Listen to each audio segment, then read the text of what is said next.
ओम नमो भगवते वासुदेवाय। ओम नमो भगवते वासुदेवाय। ओम नमो भगवते वासुदेवाय। ओम नमो भगवते वासुदेवाय। ओम नमो भगवते वासुदेवाय। ओम नमो भगवते भगवते वासुदेवाय।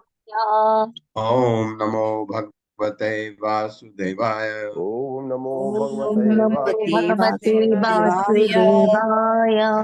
नारायणं नमस्कृत्य नारायणं नारायणं नमस्कृत्य नरं चैव नरोत्तमं नरं नरं चैव चैव नरोत्तमं नरोत्तमम् देवीं सरस्वतीं व्यासं देवीं सरस्वतीं व्यासं व्यासं ततो जयमुदीरये। ततो ततो जयमुदीरये। जयमुदीरये। नष्टप्रायेषु अभद्रेषु नष्टप्रायेषु अभद्रेषु नित्यं भागवत सेवया नित्यं नित्यं भागवत सेवया भगवद्सेवया भगवती उत्तमा श्लोके भगवति उत्तमा श्लोके भक्तिर्भवति नैष्ठिकी। भक्तिर्भवति भक्तिर्भवति नैष्ठिकी। नेष्ठिकी। हरे कृष्ण। आप सबका स्वागत है।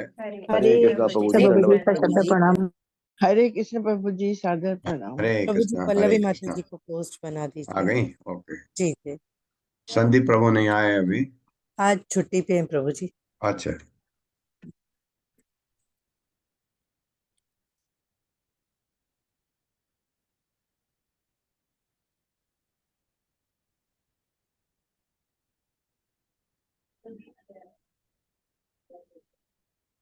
श्री शुक उवाच। मेरे साथ पढ़ेंगे।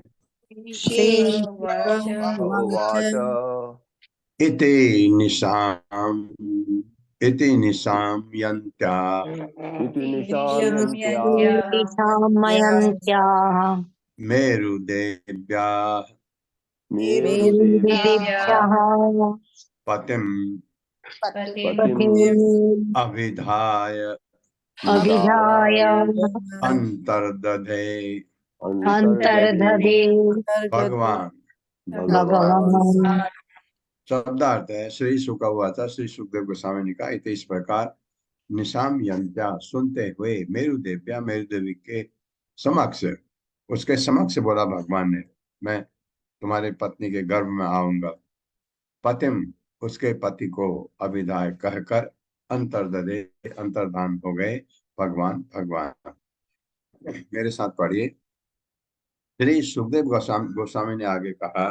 श्री सुखदेव गोस्वामी ने आगे कहा।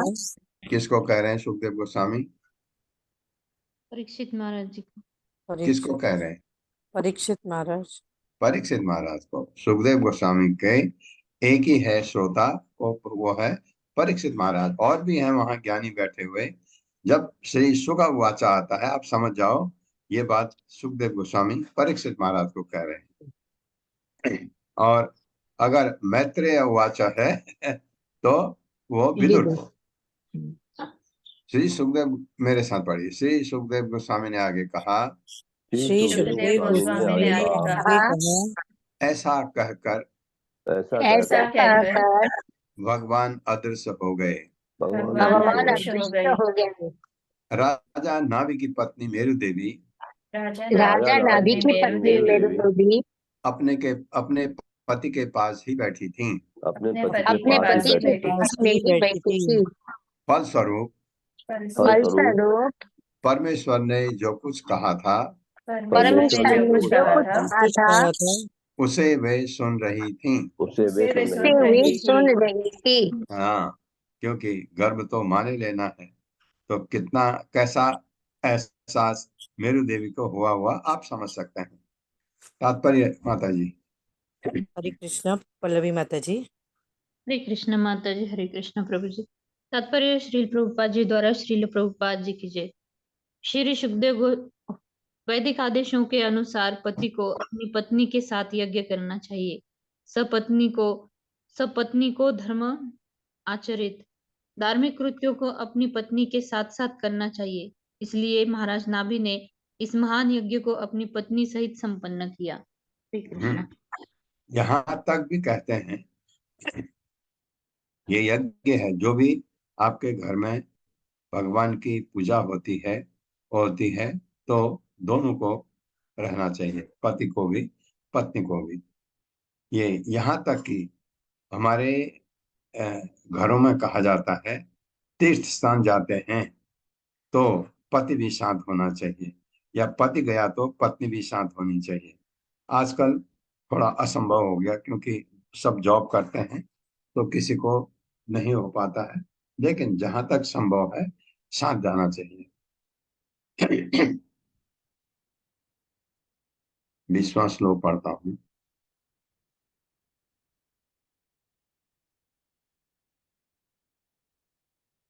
बर्हिषि तस्मिन् एव तस्मिन्नेव विष्णुदत्त भगवान परम ऋषिभिः भगवान परम ऋषिभिः प्रसादितो नाभेः प्रिय चिकीर्षया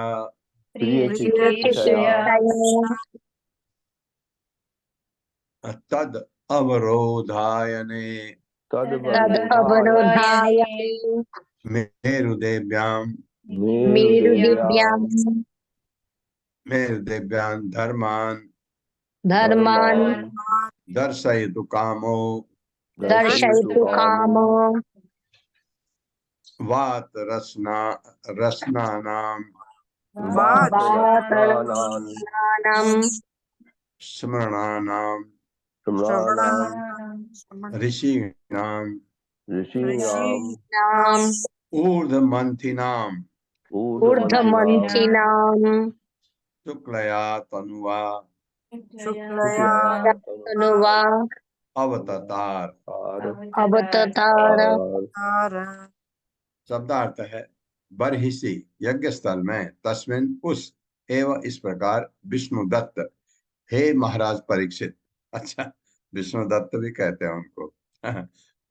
सुखदेव गोस्वामी कह रहे हैं भगवान परम ऋषि भी महर्षियों द्वारा प्रसादितः प्रसन्न के जाने पर नाभे प्रिय चिकीर्षया राजा नाभि को प्रसन्न करने के लिए तत् अवरोधाय ने अपनी पत्नी में मेरुदेवी में धर्मान धार्मिक नियम दर्शयितु काम यह दिखाने के लिए कि किस प्रकार करना चाहिए। वात रसना नाम सन्यासियों का जो वस्त्र नहीं धारण करते, स्मरणानाम वानप्रस्थियों का, ऋषिणाम ऋषियों का, ऊर्ध्व मंथिनाम ब्रह्मचारियों का, ब्रह्मचारी को ऊर्ध्वरेता भी कहा जाता है और ऊर्ध्वमंथी नाम भी कहा जाता है। शुक्लया तनुवा उनके आद्य सत स्वरूप में जो गुणों से परे हैं अवतार दिया। मेरे साथ, हे विष्णुदत्त, हे विष्णुदत्त हे परीक्षित विष्णुदत्त महाराज, परीक्षित महाराज परीक्षित महाराज उस यज्ञ के ऋषियों से उस उस यज्ञ के यज्ञों के ऋषियों से भगवान अत्यंत प्रसन्न हुए। भगवान अत्यंत प्रसन्न हुए।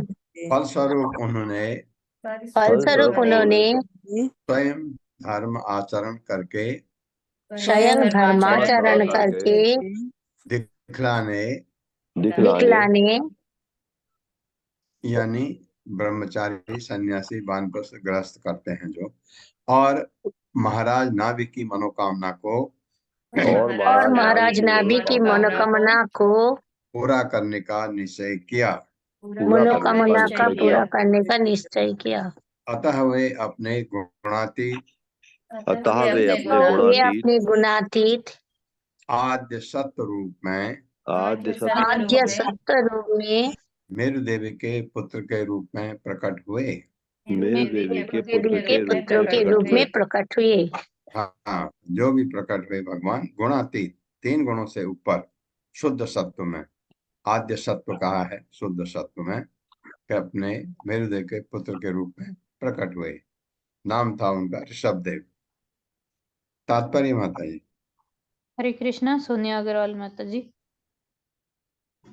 हरे कृष्ण माता जी। श्री प्रभुपाद जी की जय। तात्पर्य श्री प्रभुपाद जी के द्वारा। श्री भगवान जब इस भौतिक जगत में प्रकट होते हैं या अवतरित होते हैं तो वे भौतिक प्रकृति के तीनों गुणों सतो रजो तथा तमो गुण से युक्त शरीर स्वीकार नहीं करते। मायावादी दार्शनिकों का कहना है कि निर्गुण ब्रह्म सत्व गुणमय देह स्वीकार करके इस भौतिक संसार में प्रकट होते हैं। श्री विश्वनाथ चक्रवर्ती कहते हैं कि शुक्ल शब्द का भावार्थ शुद्ध सत्व वाला है। भगवान श्री विष्णु अपने शुद्ध सत्व रूप में अवतरित होते हैं। शुद्ध सत्व से उस सत्वगुण का बोध होता है जो कभी मलिन या दूषित नहीं होता। इस भौतिक संसार में सत्वगुण भी रजोगुण तथा तमोगुण की छाया से दूषित हो जाता है। सत्वगुण के इन गुणों से कभी न दूषित होने पर ही वह शुद्ध सत्व कहलाता है। सत्वम विशुद्धम वसुदेव शब्दितम, यही वसुदेव पद है जिसमें पूर्ण पुरुषोत्तम भगवान वासुदेव का अनुभव किया जा सकता है। श्रीमद् भगवद गीता में भगवान श्री कृष्ण स्वयं कहते हैं, यदा यदा हि धर्मस्य ग्लानिर्भवति भारत अभ्युत्थानमधर्मस्य तदात्मानं सृजाम्यहम्। हे भारत, जब कभी और जहाँ कहीं धर्म की हानि तथा अधर्म की वृद्धि होती है तब तब मैं अवतरित होता हूँ। सामान्य जीवात्माओं की तरह श्री भगवान अवतार लेने के लिए भौतिक प्रकृति के गुणों द्वारा बाध्य नहीं होते। वे धर्मान दर्शयितु काम अर्थात यह दिखाने के लिए प्रकट होते हैं कि मनुष्य जीवन के कार्य किस प्रकार संपन्न करने चाहिए। धर्म शब्द का व्यवहार मनुष्यों के प्रसंग में किया जाता है।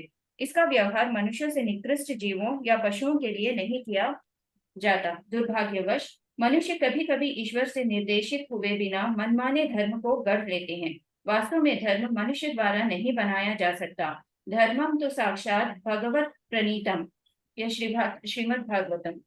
धर्म तो पूर्ण पुरुषोत्तम भगवान की देन है जिस प्रकार विधि कानून राज्य की देन होता है, मानव निर्मित धर्म निरर्थक है। श्रीमद् भागवतम में मानव निर्मित धर्म को कैतव धर्म, धोखाधड़ी कहा गया है। मानव समाज को धार्मिक नियमों का आचरण सिखाने के लिए श्री भगवान अवतरित होते हैं। ये धार्मिक नियम भक्ति मार्ग है। जैसा कि श्री भगवान स्वयं श्रीमद् भगवद गीता में कहते हैं, सर्वधर्मान परित्यज्य मामेकम शरणम व्रज। महाराज नाभि के पुत्र ऋषभ देव धर्म नियमों का उपदेश देने हेतु इस पृथ्वी पर अवतीर्ण हो गए।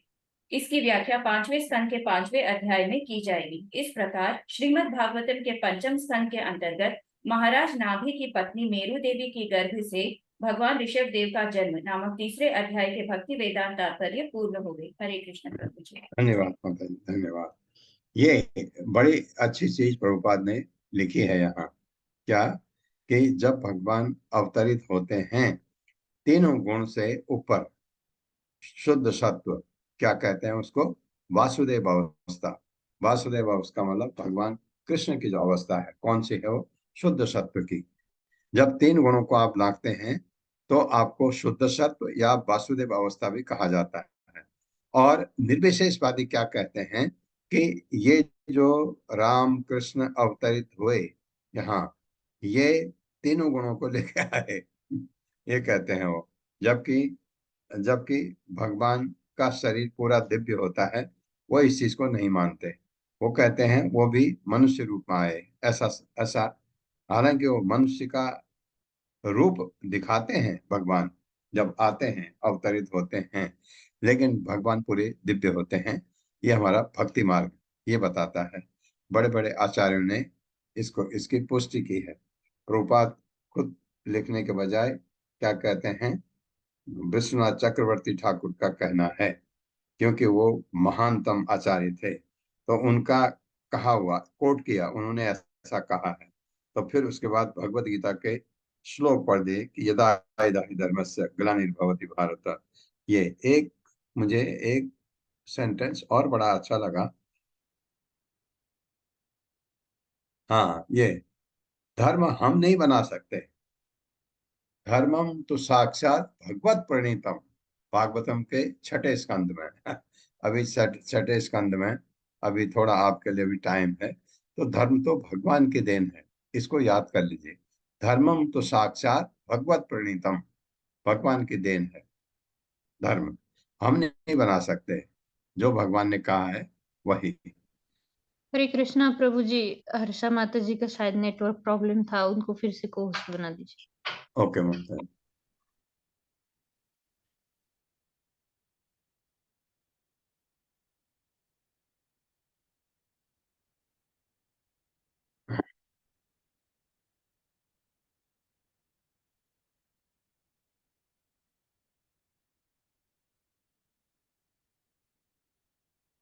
ये अध्याय 4 का भगवान ऋषभ देव के लक्षण, ये माता जी किसी से पढ़वाइए तो।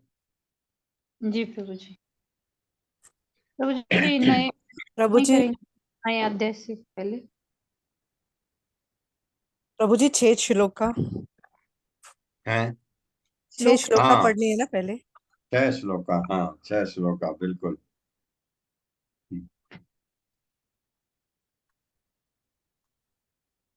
ओम नमो भगवते वासुदेवाय।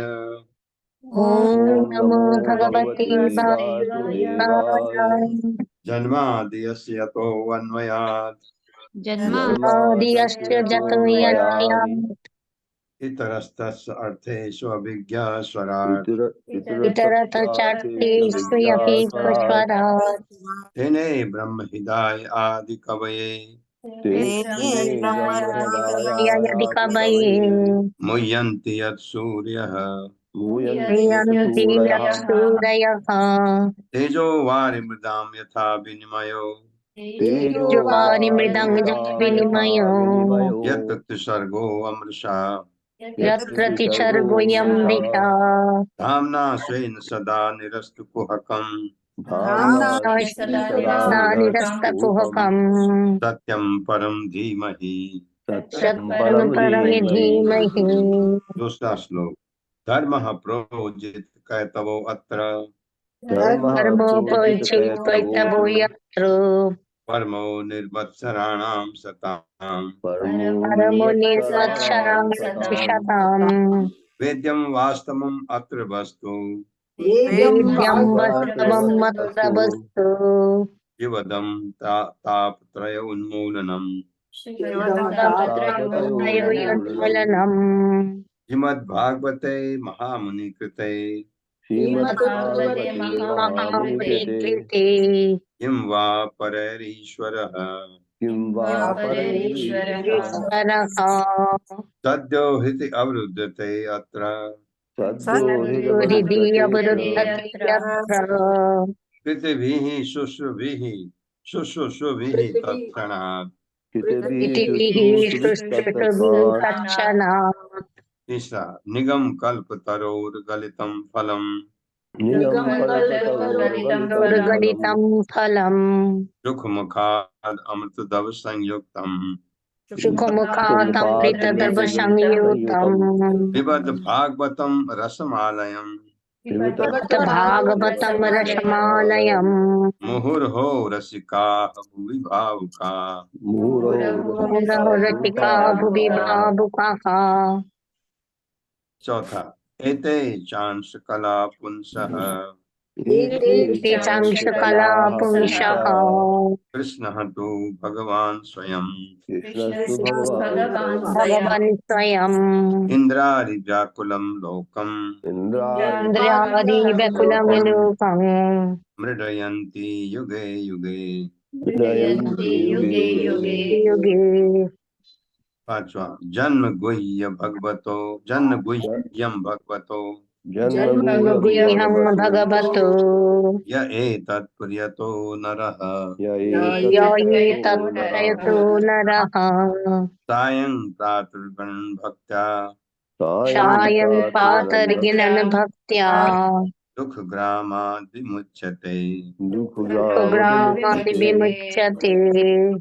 छठा श्लोक चतुश्लोकी का पहला 2.9.33 अहम एवाग्रे अहमेवासमग्रे न अन्यत् यत् सत् असत् परम् नायन्नच्च परम् पश्चात् अहं यत् एतच्च पश्चादहं यदेतच्च यो अवशिष्येत् सो अस्मि अहम् यवशिष्यते सोऽस्म्यहम्। हाँ, प्रलय के बाद जो बच जाता वो भी मैं ही हूँ। पहले भी मैं ही था, प्रलय के बाद जो बच जाता है मैं ही हूँ। जो देख रहे हो ये भी मैं ही हूँ, भगवान कहते हैं। ये पढ़वाइए तो माता जी किसी से भगवान ऋषभदेव के लक्षण।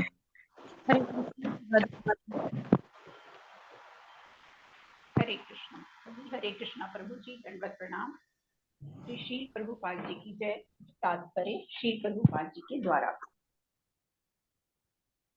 इस अध्याय में महाराज नाभि के पुत्र ऋषभ देव के 100 पुत्रों की उत्पत्ति का वर्णन है, जिसके शासन काल में संसार सभी प्रकार से सुखी रहा। जब ऋषभ देव महाराज नाभि के पुत्र के रूप में प्रकट हुए तो लोगों ने उन्हें अपने काल का महानतम एवं सुंदरतम पुरुष माना। उनमें अंग सौष्ठव, प्रभाव, बल, उत्साह, कांति तथा अन्य दिव्य गुण अद्वितीय थे।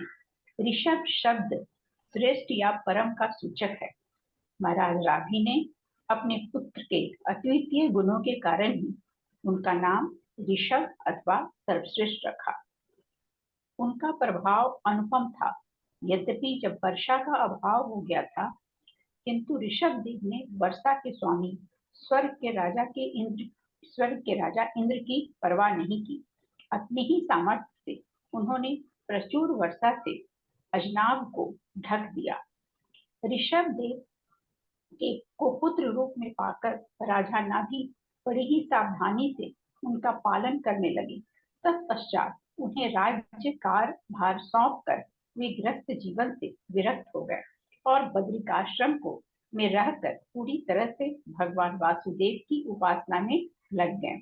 सामाजिक परिपाटी का पालन करने के लिए भगवान ऋषभ देव कुछ काल तक गुरुकुल में विद्यार्थी के रूप में रहे और वहां से लौटने पर अपनी गुरु की आज्ञा से जयंती को अपनी पत्नी रूप में स्वीकार किया, जो स्वर्ग के राजा इंद्र द्वारा उन्हें प्रदत्त की गई थी।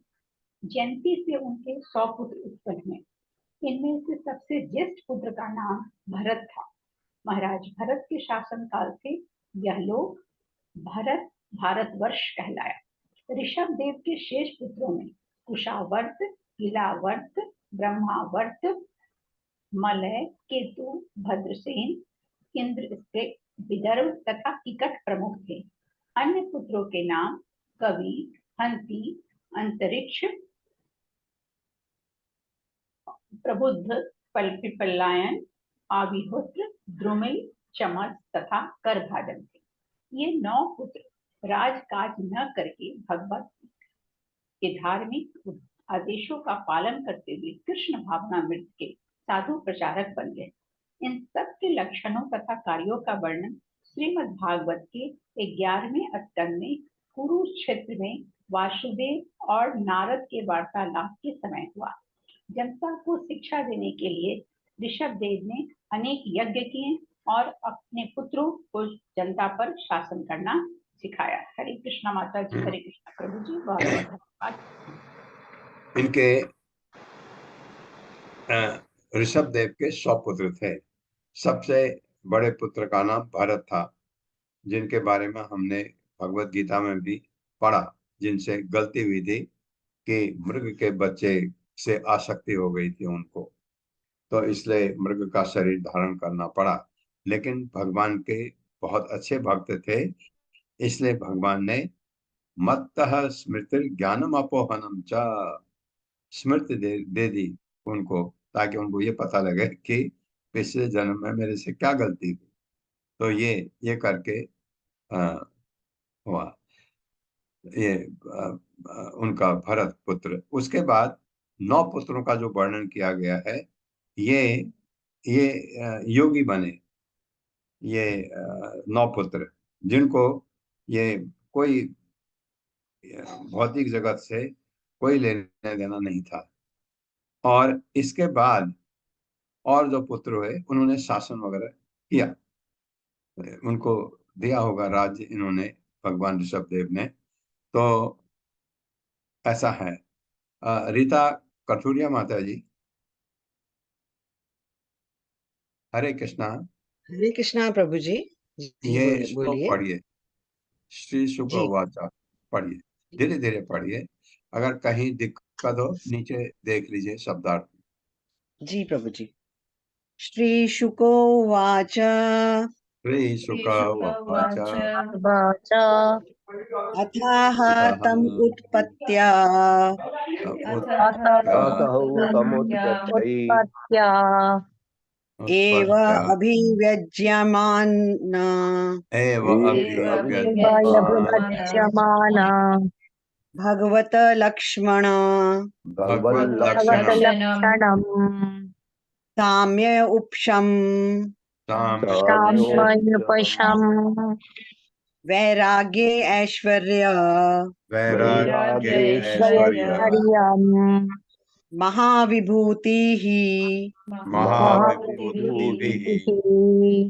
अनुदिनम् एधमाना अनुभावम् प्रकृत्य प्रजाः ब्राह्मणः देवताः च अवनीतल समवान्याये अतीतराम जगृधुः। शब्दार्थ भी पढ़ लें। हरे कृष्ण जी प्रभु जी। श्री शुको वाचा, श्री शुकदेव गोस्वामी ने कहा, अथाह इस प्रकार भगवान के प्रकट होने के अनंतर तम उसको उत्पत्त्या आविर्भाव काल से एव ही अभिव्यज्यमान प्रकट रूप में भगवत लक्षणम भगवान जैसे लक्षणों से युक्त साम्य समभाव वाला उपशम इंद्रियों तथा मन को वश में करते समय पूर्णतः शांत, वैराग्य, गृह त्याग, ऐश्वर्य, महाविभूति भी महान गुणों के कारण अनुदिनम, दिन प्रतिदिन, एधमाना, बढ़ता हुआ, अनुभावम, उसकी शक्ति, प्रकृत्य, मंत्रीगण, प्रजा नागरिक, ब्राह्मण, ब्रह्म को जानने वाले विद्वान, देवतागण, च तथा अवनीतल, पृथ्वी पर, समवान बनाय, शासन करने के लिए, अतितराम, उत्कट, जगृधु, अभिलाषा होने लगी। अनुवाद। श्री सुखदेव गोस्वामी ने कहा, श्री सुखदेव गोस्वामी ने कहा, जन्म से ही महाराज नाभि के पुत्र में भगवान के लक्षण प्रकट थे। भगवान के लक्षण प्रकट थे। यथा चरण तल के चिन्ह यानी ध्वज, व्रज इत्यादि,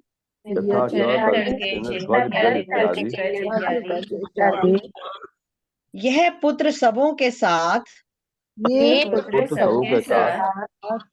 संभाव रखने वाला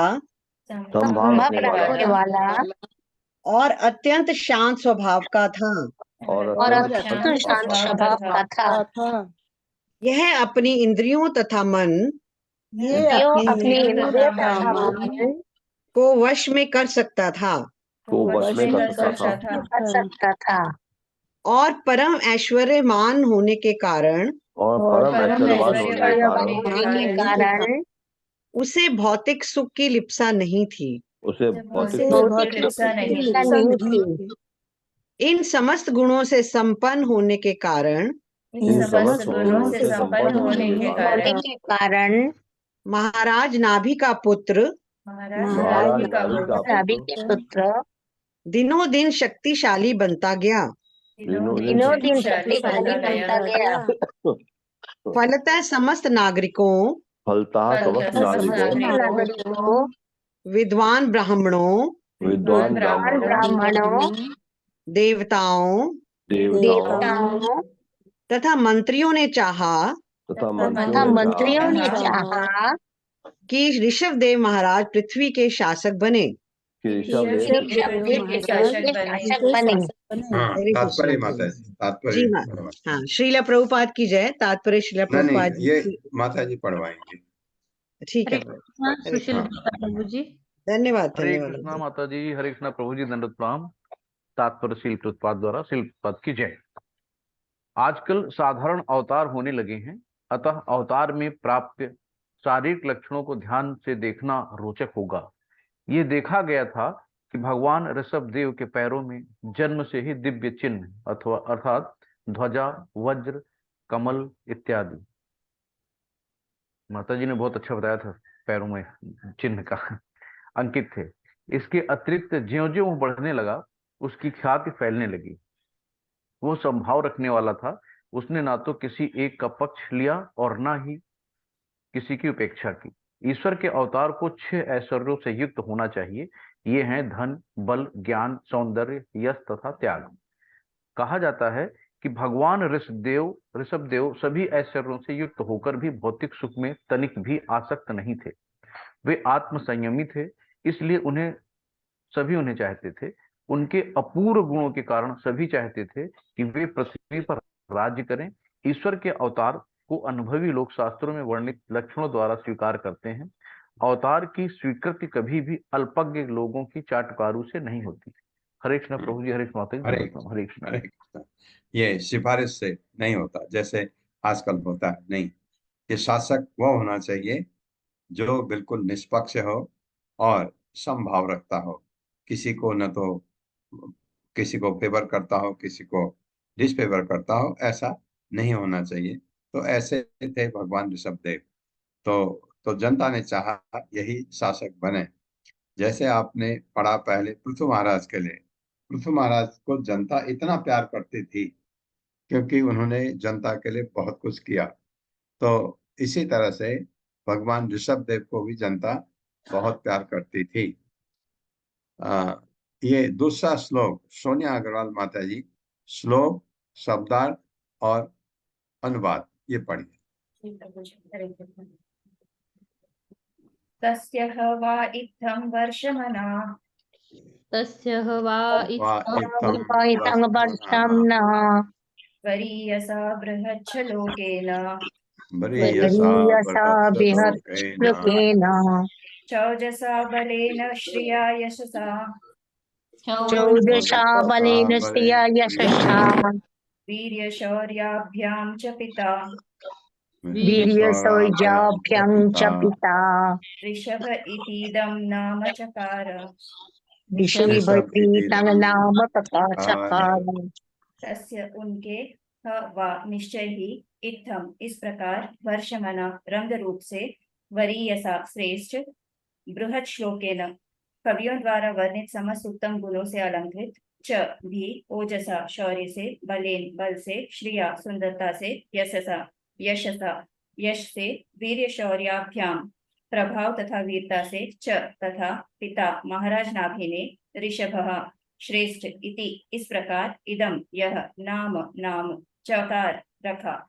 जब महाराज नाभि के पुत्र प्रकट हुए तो उसमें महाकवियों द्वारा वर्णित नहीं, औरों को पढ़वाइए मदर, आप पढ़िए और आपके साथ पढ़िए। सॉरी जब महाराज नाभि के पुत्र प्रकट हुए, जब महाराज नाभि का पुत्र प्रकट हुआ तो उसमें महाकवियों द्वारा वर्णित समस्त उत्तम गुण दिखाई पड़े यथा ईश्वर के लक्षणों से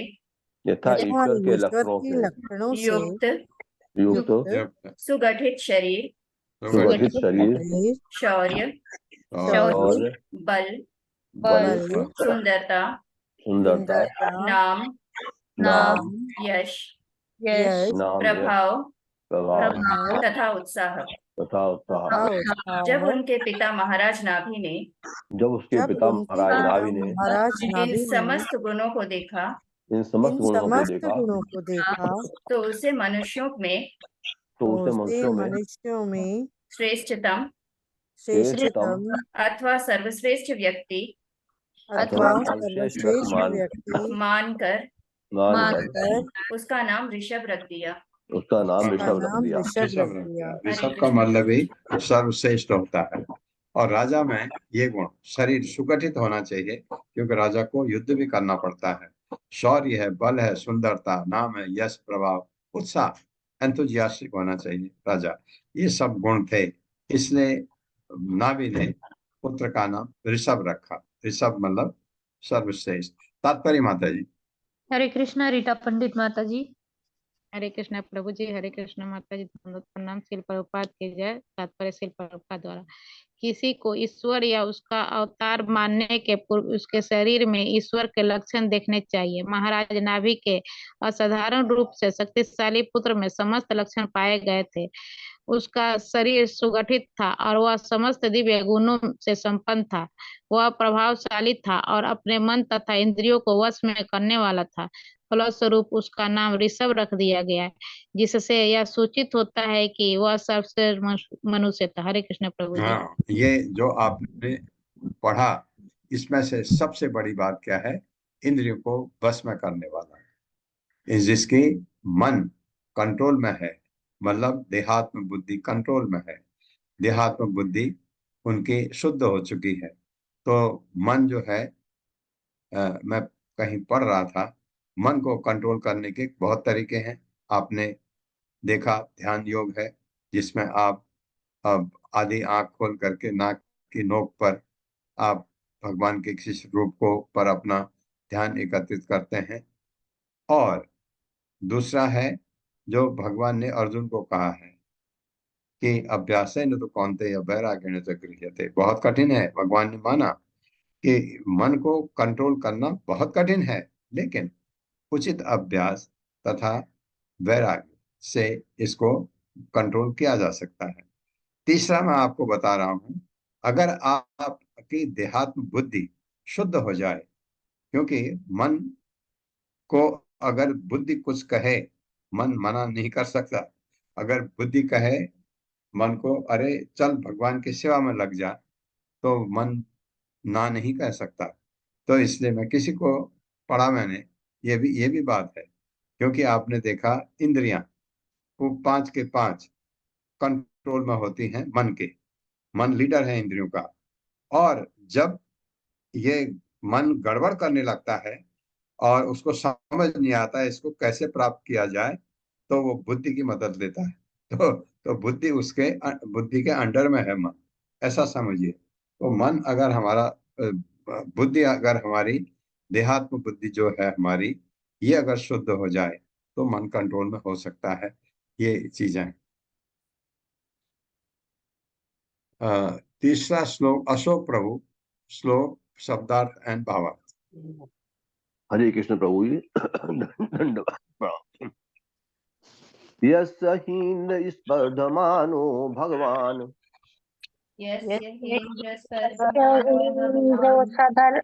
मान भगवान वर्षे नववर्ष तद्वर्धाय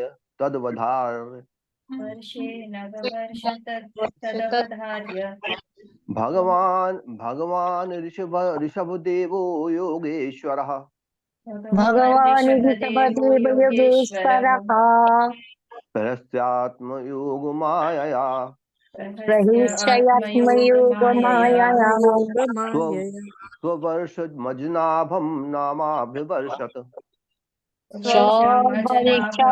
अजनाभं नाम अवर्षत। यस शब्दार्थ, यस जिसका ही निसंदेह इंद्र, स्वर्ग का राजा इंद्र, स्पर्धमानः ईर्ष्या के कारण, भगवान परम ऐश्वर्यवान, वर्षे भारतवर्ष में नव वर्ष वर्षा नहीं की, तत् वो अवधार जानते हुए भगवान ऋषभदेव योग ईश्वर समस्त योग के स्वामी, रहस्य हंसते हुए आत्मयोग माया अपने आत्मबल से, स्ववर्षम अपने देश पर, अजनाभ नाम नामक अव्यवर्षत जल की वर्षा की। अनुवाद। भौतिक रूप से महान ऐश्वर्यशाली स्वर्ग का राजा इंद्र, पढ़वाइए साहब। सॉरी भौतिक रूप से महान ऐश्वर्यशाली स्वर्ग का राजा इंद्र राजा ऋषभ देव से ईर्ष्या करने लगा। राजा ऋषभदेव से ईर्ष्या करने लगा। अतः उसने भारतवर्ष नामक लोक पर जल बरसाना बंद कर दिया। जल बरसाना बंद कर दिया। उस समय समस्त योगों के स्वामी भगवान ऋषभदेव इंद्र का प्रयोजन समझ गए और थोड़ा मुस्कुराए तब उन्होंने अपने शौर्य तथा योग माया से अजनाभ नाम से विख्यात अपने देश में अत्यधिक वर्षा की। हरे कृष्ण प्रभु जी। धन्यवाद। धन्यवाद प्रभु। तात्पर्य माता जी। हरे कृष्णा। राधा रूपिणी देवदासी माता जी। हरे कृष्ण माता जी। हरे कृष्णा प्रभु जी। शील प्रपाद की जय। शील प्रपाद द्वारा तात्पर्य। इस श्लोक में भगवान शब्द 2 बार प्रयुक्त हुआ है। इंद्र तथा भगवान के अवतार ऋषभदेव, इन दोनों को भगवान कहा गया है। कभी कभी नारद तथा ब्रह्मा भी भगवान कहकर संबोधित किए जाते हैं। भगवान का शाब्दिक अर्थ है ब्रह्मा, शिव, नारद अथवा इंद्र के समान अत्यंत ऐश्वर्यवान एवं शक्तिशाली व्यक्ति। अपने अद्वितीय वैभव के कारण ये सभी भगवान कहे जाते हैं। राजा ऋषभदेव भगवान के अवतार थे, अतः वे आदि भगवान थे। फलस्वरूप उन्हें यहाँ योगेश्वर कहा गया, जिसका ये अर्थ है कि उनमें अत्यंत दिव्य शक्ति थी। वे वर्षा के लिए इंद्र पर आश्रित न थे, वे स्वयं जल की पूर्ति कर सकते थे और उन्होंने ऐसा किया भी। भगवत गीता में उल्लेख हुआ है, यज्ञाद भवति पर्जन्यः, यज्ञ करने से आकाश में वर्षा के मेघ दिखाई पड़ते हैं। यद्यपि मेघ तथा वर्षा स्वर्ग के राजा इंद्र के अधीन है, किंतु यदि वो वर्षा नहीं करता है तो यज्ञ अथवा यज्ञपति कहलाने वाले भगवान ये कार्य अपने हाथों में ले लेते हैं। इसलिए अजनाब देश में प्रचुर वर्षा हुई। यदि यज्ञपति चाहे तो अपने किसी अधीनस्थ की सहायता के बिना भी कोई कार्य कर सकता है। इसलिए भगवान सर्वशक्तिमान कहलाते हैं। इस कलयुग में अंततः अनावृष्टि वर्षा का अभाव होगी, क्योंकि सामान्य जनता अपनी अविद्या तथा याज्ञ सामग्री के अभाव के कारण यज्ञ की उपेक्षा करेगी। अतः श्रीमद् भागवत का उपदेश है, यज्ञ संकीर्तन प्राय यजंती कि सुमेध धसः। वास्तव में यज्ञ का प्रयोजन भगवान को प्रसन्न करना है। यद्यपि इस कलयुग के में अभाव तथा अज्ञानता का बोलबाला है, किंतु तो भी मनुष्य संकीर्तन यज्ञ तो कर ही सकता है। प्रत्येक परिवार को चाहिए कि प्रति संध्या समय संकीर्तन यज्ञ करे। इस प्रकार से वर्षा का अभाव नहीं रहेगा। भौतिक रूप से सुखी तथा मानसिक रूप से उन्नत होने के लिए अनिवार्य है कि इस युग में संकीर्तन यज्ञ किया जाए। हरे कृष्ण। ये कहा चैतन्य महाप्रभु ने कहा, इस कलयुग में यज्ञ खाली संकीर्तन यज्ञ करो। और आपने देखा होगा इस्कॉन के डिवोटी ये आपके हर गली में जाकर के कीर्तन वगैरह करते हैं। ये यज्ञ है। साथ में आपने देखा होगा, कभी कभी मुझे एक आदमी मिला, यूएस में रहता है, इंडियन है, अब यूएस का हो गया। उसने कहा कि मुझे बहुत ही अच्छा लगता है जब ये लोग सड़क में उतर करके हरे कृष्ण महामंत्र को जपते हैं, तो बहुत अच्छा लगता है। तो ये जगह जगह करते हैं, उनका एक नहीं, क्योंकि भगवान का भक्त पूरे समाज का भला चाहता है। तो वो संकीर्तना यज्ञ इसलिए नहीं करता कि उसको कोई फायदा हो, वो इसलिए करता है कि जो समाज है, जनता है, इसको फायदा हो। तो यज्ञ बहुत जरूरी है कलयुग में, संकीर्तना यज्ञ, ये भी पक्की बात है। अत्रेय माता जी, चौथा श्लोक, शब्दार्थ और भावार्थ। हरे कृष्ण प्रभु जी। नाभिस्तु यथाभिलषितम्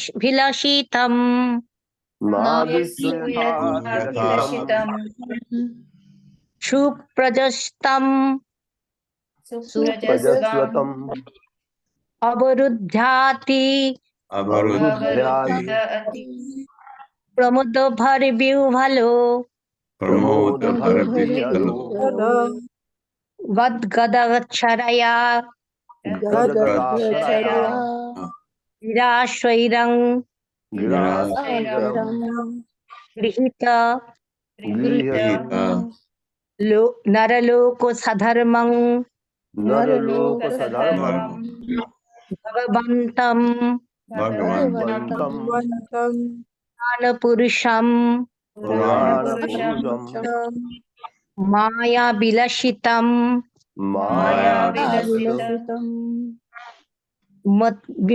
मतिर्वर्ष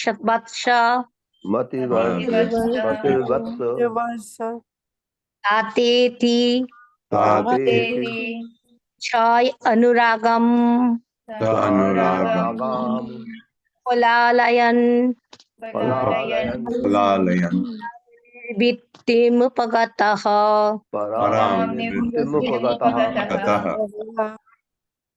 नाभिः राजा नाभि तु निश्चय ही यथा अभिलाषितम इच्छानुसार सुप्रजस्यम अत्यंत सुंदर पुत्र अवरुद्ध पाकर अति प्रमद अत्यधिक प्रसन्नता भर की अतिशय विभोर होकर गदगद अक्षरया आह्लाद में शब्द न निकालने से गिरा, वाणी से स्वैरम स्वेच्छा से गृहीत स्वीकार किया, नरलोक सधर्मम मनुष्य की भांति आचरण करके भगवंतम श्री भगवान को पुराण पुरुषम जीवों में सर्वाधिक वाले माया जोग माया से विलसित मोहग्रस्त मोती उसकी मोती वत्स प्रिय पुत्र तात मेरे प्रियो इति इस प्रकार सा अनुरागम अत्यंत प्यार सहित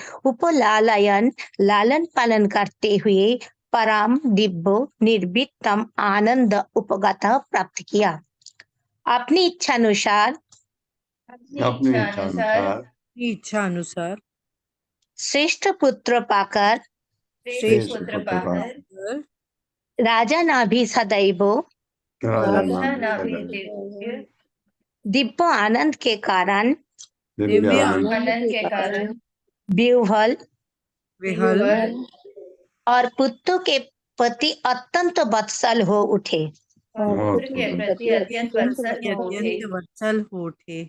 उन्होंने गदगद वाणी से उन्होंने गदगद वाणी से उसे उसे मेरे प्रिय पुत्र मेरे प्यारे मेरे प्रिय पुत्र मेरे प्यारे प्यारे शब्द से संबोधित किया।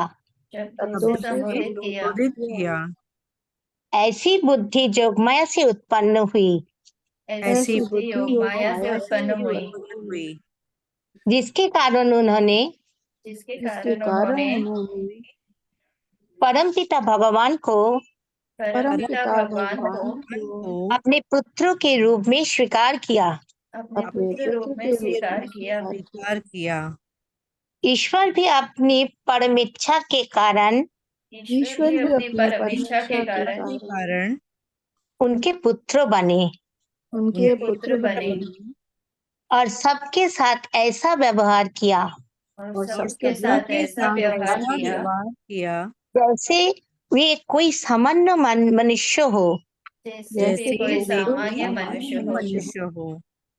इस प्रकार वे अपने दिव्य पुत्रों का इस प्रकार वे अपने दिव्य पुत्र का बड़े ही लाड़ प्यार से पालन करने लगे बड़े लाड़ प्यार से पालन करने लगे और ये दिव्य आनंद दिव्य आनंद हर्ष तथा भक्ति से भाव विभोर हो गए। हर्ष तथा भक्ति भाव से विभोर हो गए। तात्पर्य माता जी। हरे कृष्णा। संजना मिश्रा माता जी। हरे कृष्णा माता जी। तात्पर्य शील प्रभात के द्वारा शील प्रभात की जय। यह माया शब्द का प्रयोग मोह के अर्थ में हुआ है। भगवान को अपने पुत्र रूप में पाकर महाराज नाभि सचमुच मोहग्रस्त थे, किंतु यह दिव्य मोह था। यह मोह आवश्यक है, क्योंकि बिना इसके कोई क्यों परम पिता को अपना पुत्र स्वीकार करने लगा। भगवान अपने एक भक्त के पुत्र रूप में वैसे ही प्रकट होते हैं जिस प्रकार श्री कृष्ण नंद महाराज और यशोदा के पुत्र रूप में प्रकट हुए थे। ये भक्त अपने पुत्र को भगवान रूप में कभी भी नहीं सोच सकते, क्योंकि ऐसा करने से पितृ प्रेम में बाधा उत्पन्न होती है। हरे कृष्ण माता जी। हाँ, ये अच्छा लास्ट का सेंटेंस अच्छा है कि वो सोचना चाहे नहीं सोच सकते, भगवान उसको विस्मृति कर देते हैं। भगवान 7 साल का बच्चा गोवर्धन पर्वत को उठा देता है। माँ कहती बेटा तेरा हाथ तो थक जाएगा। लो माँ नहीं थकेगा, यूं उठाया अंगुली पे ले लिया। तो क्या आप सोचते हैं यशोदा में इतनी बुद्धि नहीं थी? वो समझे कि ये अब साधारण व्यक्ति नहीं है। ऐसे बहुत चीजें हुई, लेकिन नहीं, भगवान क्या करते हैं, विस्मृति करा देते हैं। नहीं तो उनको जो लाड़ प्यार देना है एक बालक के रूप में माँ को, वो कैसे मिलेगा? अगर वो मुंह खोला, उनको ब्रह्मांड दिखा, एकदम विस्मृति करा दी, भूल गई, ताकि अपने को उसको कृष्ण को अपने बच्चे के रूप में प्यार कर सके। तो भगवान ये सुख अपने भक्तों को देते हैं। तो अब इससे समझ सकते हैं कि यशोदा माँ कितनी महान भक्त रही होगी भगवान की। आप समझ सकते हैं कितना सुख दिया उनको भगवान ने, क्योंकि जो एक माँ, बच्चा जब छोटा होता है, जब वो रेंगने लगता है, फिर खड़ा होके चलने लगता है, माँ के लिए उससे ज्यादा सुख कुछ नहीं होता है। और ध्यान रखती है कहीं गिर न जाए, ये सब चीज। और उससे बड़ा होने लगता है तो, क्योंकि बचपन में बहुत ध्यान बच्चे का माँ ही रखती है, बहुत कम है पिता जो करते हैं, पिता भी हैं ऐसे, ऐसा नहीं है, बहुत ही कम, उंगलियों में गिन सकते हैं। तो माँ ही है। माँ का अकोमोडेशन बहुत ही ज्यादा होता है, बहुत ममता है उसमें, प्रेम है, और दूसरा सहन शक्ति है, दूसरा क्षमा। आपने देखा होगा कि बच्चा कभी बहुत बदतमीजी करता है माँ के साथ। क्यों? क्योंकि बहुत क्लोज होता है, बाप से नहीं करता है, बाप से इतना क्लोज नहीं होता बच्चा, बड़ी बदतमीजी करता है माँ के साथ। लेकिन दोनों का एक रिलेशन होता है, दोनों में कभी कभी झगड़ा भी होता है। माँ कभी कभी बच्चे को एक थप्पड़ भी लगा देती है। क्यों? ये थप्पड़ क्या दंड है? बिल्कुल नहीं, ये माँ का प्यार है। और माँ चाहती है ये गलती ना करे, ऐसी गलती। तो ये है, माँ के लिए जितने भी शब्दों का इस्तेमाल करें, अच्छे शब्दों का, वो कम है। माँ इस धरती पर बहुत महान है। राधा रति माता जी, 5वां श्लोक, शब्दार्थ भावार्थ।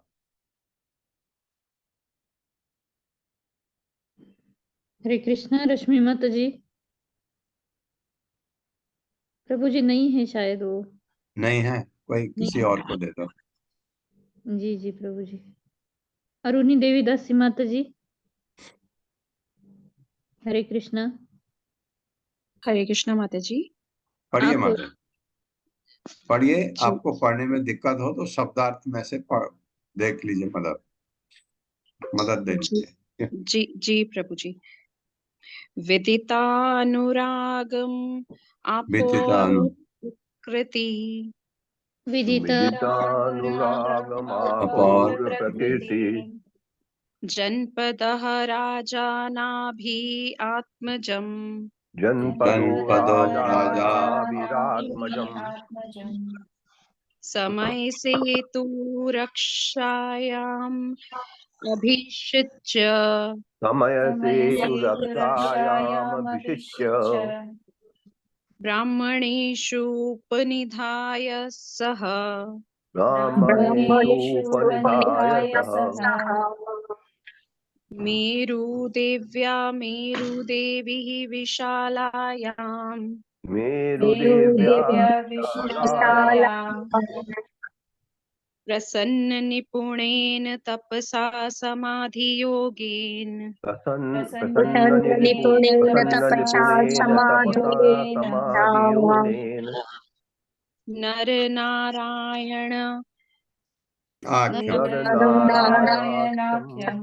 आख्यम नर नारायण भगवन्तम् नरनारायणाख्यं भगवन्तम् वासुदेवम् उपासीनः वासुदेवमुपासीनः कालेन तन्महिमानमवाप कालेन महिमानमवाप। शब्दार्थ विदित भली भांति ज्ञात, अनुरागम लोकप्रियता, आपौर प्रकृति, समस्त नागरिकों तथा प्रशासकों के बीच, जनपदः सामान्य जनों की सेवा की इच्छा से, राजा राजा, नाभि आत्मजम अपने पुत्र को, समय सेतु रक्षायाम धार्मिक जीवन के वैदिक नियमों के अनुसार जनता की रक्षा करते हुए, अभिषिच्य राज्य अभिषेक करके, ब्राह्मणेषु ब्राह्मणों को, उपनिधाय सौंपकर, सह साथ, मेरु देव्या अपनी पत्नी मेरु देवी के साथ, मेरु देवी विशालायाम बद्रिकाश्रम में, प्रसन्न निपुणेन अत्यंत संतोष एवं निपुणता के साथ रहते हुए, तपस्या से, समाधि योगेन पूर्ण समाधि से, नर नारायण आख्यम नर नारायण नामक भगवंतम भगवान वासुदेवम श्री कृष्ण को उपासीनः उपासना करते हुए, कालेन कालक्रम से, तत् महिमानम महिमामय धाम वैकुंठ लोक को अवाप प्राप्त किया। राजा नाभि ने समझ लिया था कि उनका पुत्र राजा नाभि राजा ने नाभि ने समझ लिया था कि उनका पुत्र ऋषभदेव नागरिकों ऋषभदेव नागरिकों, प्रशासकों तथा मंत्रियों में प्रशासकों तथा मंत्रियों में अत्यंत लोकप्रिय है। अत्यंत लोकप्रिय है। अतः उन्होंने वैदिक धर्म पद्धति अनुसार वैदिक धर्म पद्धति अनुसार जनता की रक्षा के उद्देश्य से जनता की रक्षा के उद्देश्य से अपने पुत्र को संसार के सम्राट के रूप में अपने पुत्र को संसार के सम्राट के रूप में अभिषिक्त कर दिया और उसे विद्वान ब्राह्मणों के हाथों में ब्राह्मणों के हाथों में सौंप दिया जो शासन चलाने में उसका मार्गदर्शन कर सके फिर महाराज नाभि अपनी पत्नी मेरू देवी के साथ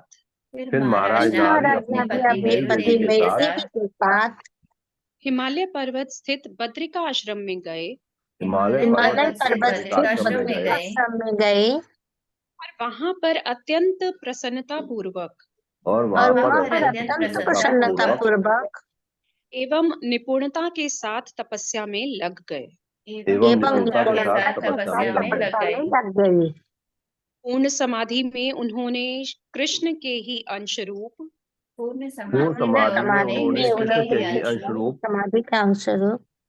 भगवान नर नारायण की उपासना की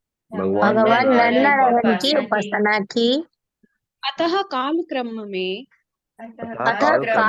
में महाराज नाभि को वैकुंठ प्राप्त हुआ।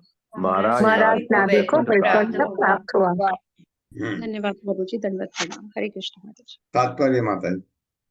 प्रभु जी ये बड़ा तात्पर्य है, मैं पढ़ देती हूँ। हाँ पढ़ दीजिए।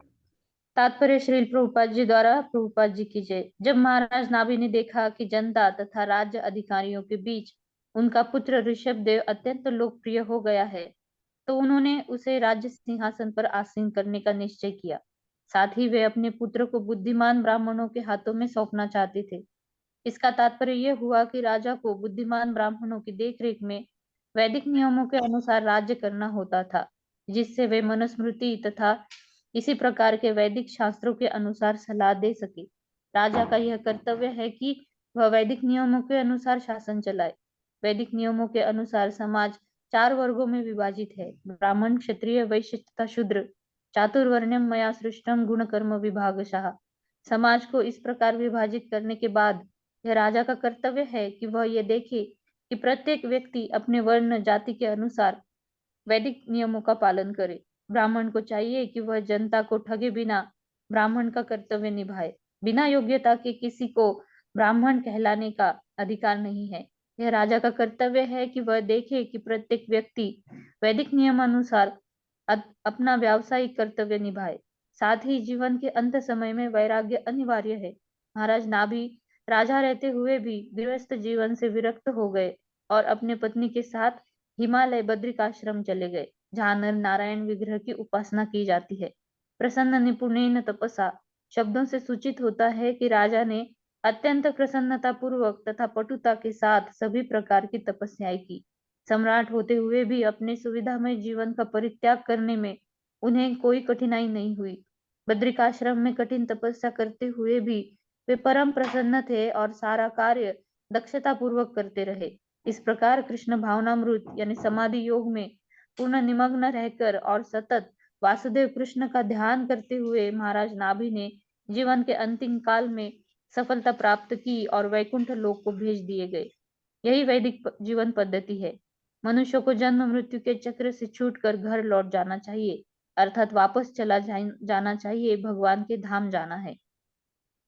इस प्रसंग में तन महिमानम अवाप शब्द अत्यंत महत्वपूर्ण है। श्रीधर स्वामी का कहना है कि महिमा का अर्थ जीवन से मुक्ति है। अतः हमें इस जीवन में ऐसे कर्म करने चाहिए कि इस शरीर को त्यागने के बाद हम जन्म मरण के बंधन से मुक्त हो सके। यही जीवन मुक्ति कहलाती है। श्रील वीर राघव आचार्य लिखते हैं कि छांदोग्य उपनिषद में जीवन मुक्त अर्थात इस शरीर में ही जो मुक्त हो चुका है उसके 8 लक्षण बताए गए हैं। पहला लक्षण है अपहत पाप, अर्थात वह समस्त पाप कर्मों से मुक्त रहता है।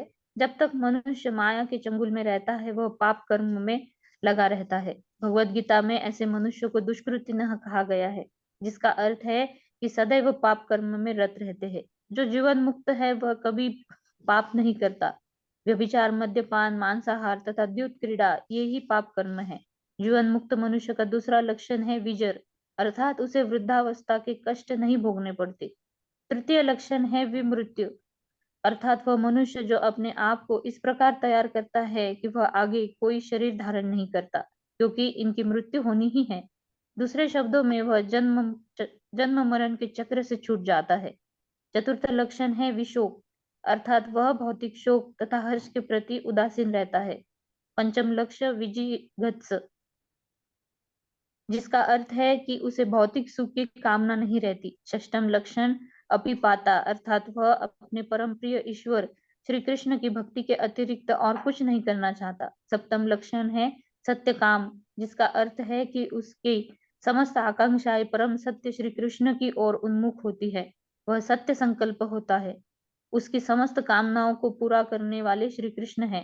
प्रथम तो भौतिक लाभ के लिए वह कोई इच्छा ही नहीं करता, और यदि करता भी है तो वह ईश्वर की सेवा मात्र करना चाहता है, इसीलिए उसे सत्य संकल्प कहते हैं। श्री विश्वनाथ चक्रवर्ती इंगित करते हैं कि महिमा का अर्थ वैकुंठ लोक को, भगवत धाम को वापस जाना है।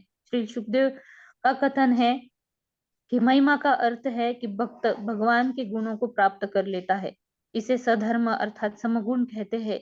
जिस प्रकार कृष्ण न तो जन्मते हैं और न मरते हैं, उसी प्रकार उनके जो भक्त भगवान के धाम पहुंच जाते हैं वे फिर इस संसार के जन्म मरण चक्र में नहीं पड़ते।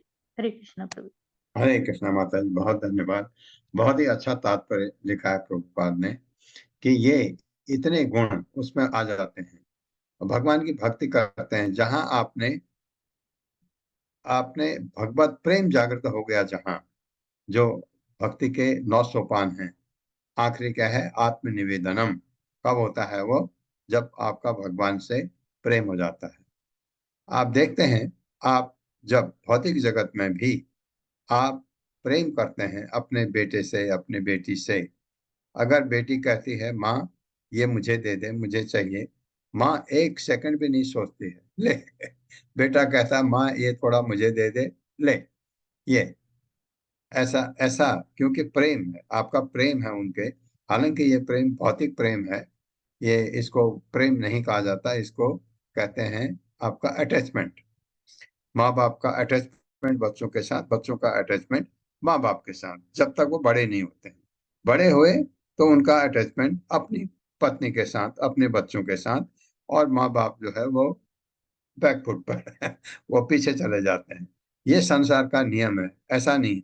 बहुत ही कम लोग हैं जो बैलेंस रखते हैं, अपने परिवार को भी देखते हैं, अपने माँ बाप को भी देखते हैं, क्योंकि वृद्धावस्था में माँ बाप को कौन देखेगा?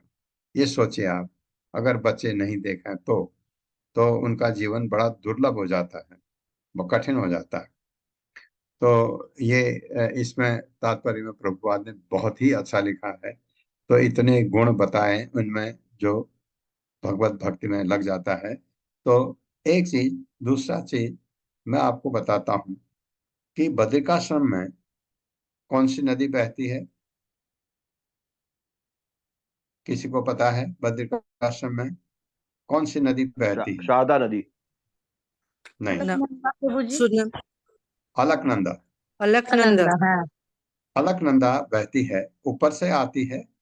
अलकनंदा धौली गंगा और विष्णु गंगा उसमें मिलती है। जो ऊपर क्या जगह है, मैं नहीं जा पाया उधर, मेरी तबीयत खराब हो गई थी। वो जगह है माना, माना लिखते हैं, माना गांव है, 4 किलोमीटर है बद्रिकाश्रम से।